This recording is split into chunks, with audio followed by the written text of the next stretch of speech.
হাতীখিনি বহুত বিপদত আছে আচলতে আৰু হাতীৰ লগত যি সংঘাত দেখিছিলো আৰু সেই সংঘাতটো আমি ৰোধ কৰিবৰ কাৰণে আমি বিশেষকৈ প্ৰদীপ ভূঞা খুৰাৰ আমি পৃষ্ঠপোষকতাত আমি এই 2018ত আমি গঠন কৰিছিলো আৰু হাতীখিনি বিষয়ে আমি জানিবলৈ ল'বৰ কাৰণে আমি এখন মেপ তৈয়াৰ কৰিছিলো।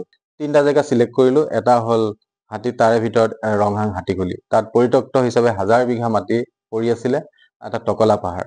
তাতে আমি নেপিয়াৰ, ব্ৰুমগ্ৰাছ, এলিফেণ্ট এপল, জেকফ্ৰুট বিভিন্ন ধৰণৰ হাতীৰ খাদ্য হিচাপে আমি লগাই দিলো আৰু তাত হাতীখিনি ইমান সুন্দৰকে খালে য'ত জনাঞ্চল পাহৰি যোৱা হ'ল আৰু তাৰ লগতে আমি 200 বিঘা মান ধান খেতিও কৰিছিলো। আজি অৱশেষত চাওক ইমান এটা ভাল খবৰ, যিখিনি হাতী বন্ধুৰ দায়িত্ব আৰু 100 গুণে বঢ়াই দিলে, 1000 গুণে বঢ়ালে আচলতে।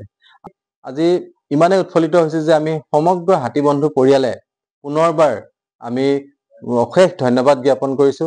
অসম চৰকাৰে আমাক যিখিনি স্বীকৃতি দিছে, এইখিনি আমাৰ উৎসাহটো গোটেই পৰিয়ালটোকে বঢ়াই দিলে আৰু আপোনালোকৰ সহযোগ যদি থাকে তেনেহলে এই কামটো আমি আগলৈকো কৰি যাবলৈ বিচাৰো।